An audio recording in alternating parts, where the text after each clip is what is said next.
wabarakatuh. Kembali lagi bersama channel kita Trabas Review. Kali ini gue mau bahas 4 kekurangan dari sepeda United Gianicolo setelah pemakaian selama 4 bulan dengan jarak yang sudah ditempuh itu sekitar 480 kilometeran.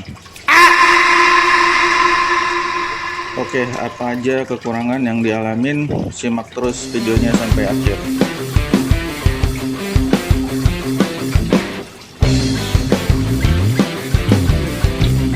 Yang pertama banget yaitu adalah rem. Kenapa remnya kagak pakem cuy? Dari saat pertama pemakaian itu yang gue rasain memang udah nggak pakem. Terus lalu gue coba bersihin rotor, terus gue coba setting untuk jarak pistonnya, kampas juga gue bersihin, ya nambah ngegrip sih, tapi tetap enggak sampai pada level yang dibilang pakem gitu. Dan saat ini itu sama sekali nggak pakem ini rem, terutama yang belakang. Udah kayak ngelos aja gitu kalau sambil jalan. Kalau teman-teman lihat video kita yang nyebrang ke Cisadane, itu parah banget. Gue lewat turunan itu harus dibantu pakai sendal buat ngeremnya. Kalau diem mah ini kelihatannya pakem ya, tapi kalau dipakai jalan jadi Senin Kemis. Nggak pakem sama sekali. Jadi yang pertama banget harus kalian upgrade itu adalah rem.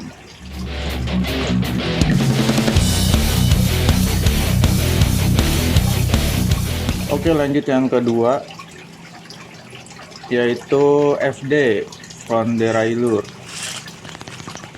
FD di sini pakai Shimano Claris.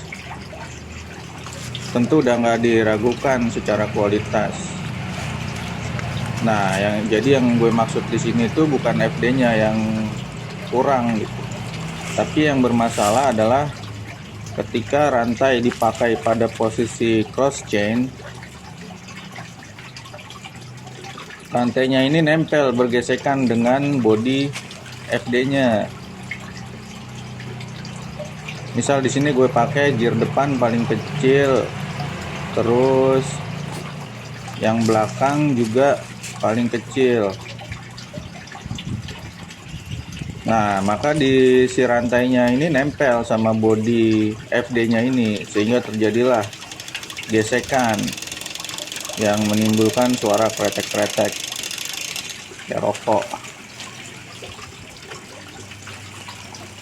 Nah, pada waktu pertama penggunaan sepeda, waktu baru beli itu agak parah gesekannya, sehingga gue harus setting ulang lagi FD-nya tuh posisinya.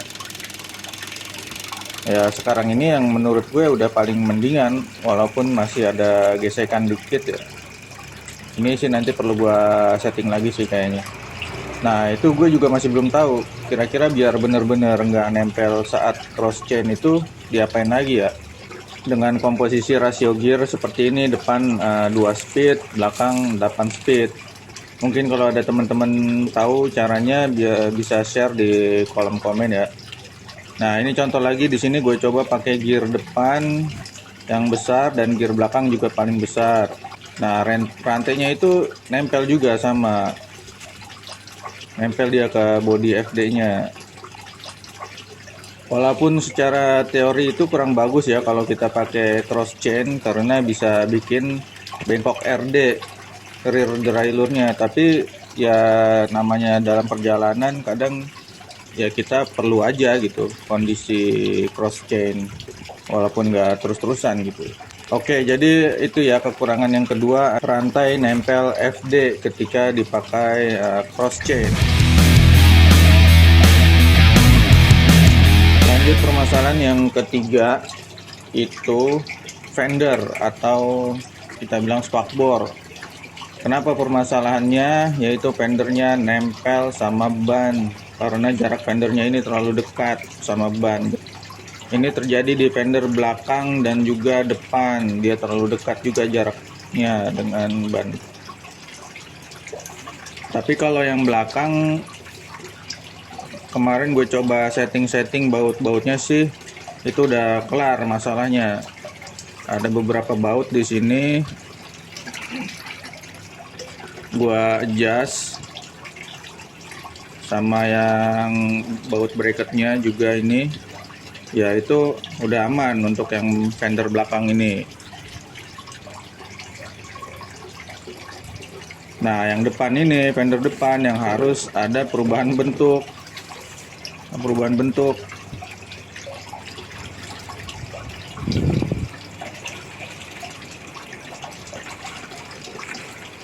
Bentuk asli fender depan saat awal beli sepeda itu bentuk ujungnya fendernya ini lebih melengkung dengan jarak ke ban itu sangat dekat.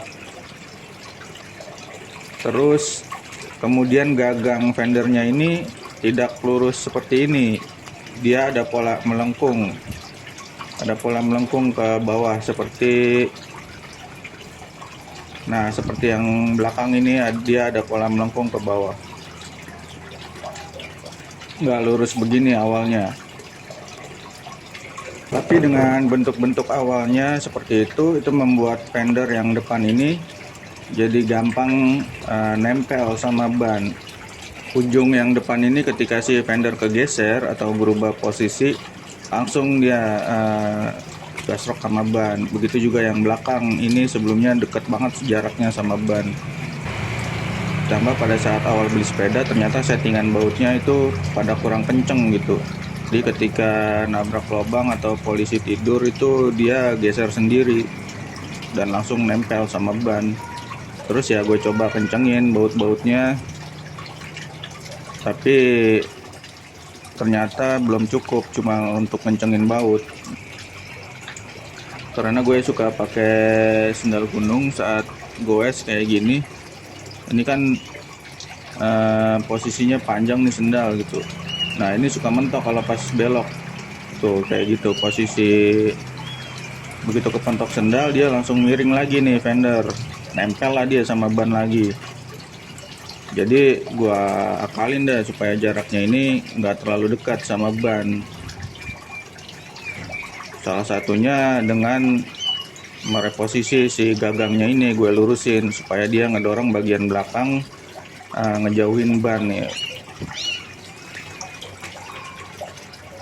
Dan untuk yang ujung depannya ini gue bengkek sedikit ke arah luar menjauhi ban sehingga jaraknya agak lebar gitu, gepeng.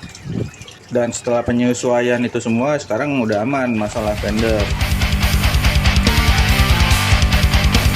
Masalah berikutnya adalah ban belakang itu tidak presisi sehingga nempel sama fork sisi kiri. Kita coba bandingkan ya dengan sisi kanan, dia muat satu jari nih masuk. Sedangkan yang kiri ini nggak muat. Jadi awal-awal pakai sepeda ini tuh agak riuh ya. Karena banyak masalah settingan yang kurang sesuai, yang menimbulkan gesekan gitu. Dari rantai saat cross chain, fender lah nempel ke ban, terus ini ban belakang juga gasrok sama forknya. Jadi banyak yang harus gue setting ulang sendiri gitu. Permasalahan nggak presisinya ini sepertinya karena lubang as yang di frame-nya ini. Kalau kita mentokin as hubnya ini ke atas, posisi ban itu akan sangat miring, mepet ke kiri. Dan setelah melewati jalan rusak, gajur-gajurkan, dia malah nempel sama fork. Kita coba compare ke yang kanan. Nah, ini posisi as tuh full mentok sampai ke atas lubang si frame. Kita ke kiri lagi. Nah, kalau kelihatan kan bedanya ada celah turun sedikit posisi asnya. Kalau kita mentokin ke atas, ban akan mepet ke kiri. Nah, settingan sekarang ini yang menurut gue lebih mendingan karena udah nggak kegesek sama fork.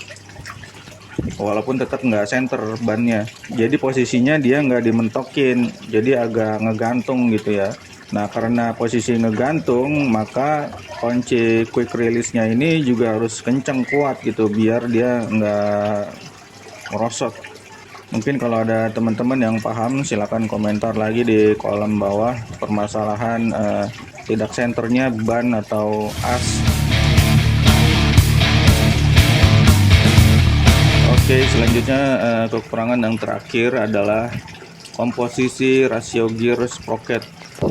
Di sini sprocket yang paling besar gearnya itu 28T, yang mana biasanya itu dipakai buat spek sepeda road bike. Sedangkan sepeda ini kan temanya atau genrenya gravel touring, yang memungkinkan si pengguna akan sering melewati rute-rute tanjakan ataupun jalan yang non aspal gitu ya. Nah, dengan maksimal di gear 28T itu amat sangat berat di tanjakan, saudara-saudara. Sejauh ini gue udah coba bawa gitu lewat 2 rute yang memang tujuannya itu nanjak, yaitu ke KM 0 Sentul dan Bukit Hambalang. Dengan menggunakan rasio gear 28 ini untuk nanjak itu sangat menguji mental dan daya tahan. Heart rate cepat naik, otot dengkul cepat panas, sehingga sering-sering berhenti 2 menit 3 menit untuk ngendorin otot dan nurunin heart rate. Ditambah lagi ini sepeda bebannya udah berat gitu karena frame-nya ini kan dari besi, terus fendernya juga besi, dan pannier atau rak ini juga dari besi. Ya sangat menguji lah kalau dibuat nanjak-nanjak gitu ya, berat. Tapi secara berat sepeda sih harusnya nggak masalah menurut saya, karena memang ini kan sepeda touring atau gravel gitu, yang fokusnya memang bukan pada kecepatan yang diutamakan, tapi lebih kepada proses kenyamanan dan endurance-nya untuk melewati jalur dalam perjalanan gitu. Beda lagi kalau road bike, berat sepeda itu sangat berpengaruh karena memang mau buat ngebut-ngebutan. Jadi ya menurut gue komposisi rasio gearnya ini jadi salah satu kekurangan atau kurang pas lah untuk support berat sepeda yang temanya itu sepeda gravel atau touring. Jadi kemungkinan ini akan kita upgrade untuk sprocketnya pakai ukuran yang lebih besar, mungkin 1140 atau 1142. Dan untuk mengganti sprocket tipe kaset itu juga harus ganti hubnya guys, karena ini masih hub freewheel atau ulir. Sedangkan sprocket yang banyak variasi ukurannya itu biasanya yang tipe kaset ya, jadi include hubnya juga harus diganti juga. Oke sob, itu aja kira-kira 5 kekurangan dari sepeda United Gianicolo yang udah gue pakai selama 4 bulan dengan jarak tempuh sekitar 480 km-an. Untuk video selanjutnya nanti akan gue buat video-video upgrade part-part untuk mengurangi beberapa kekurangan yang tadi udah kita bahas. Oke, sekian dan terima kasih. Jangan lupa like and subscribe-nya. Sampai jumpa di video review selanjutnya. Travis Review. Come on, let's go.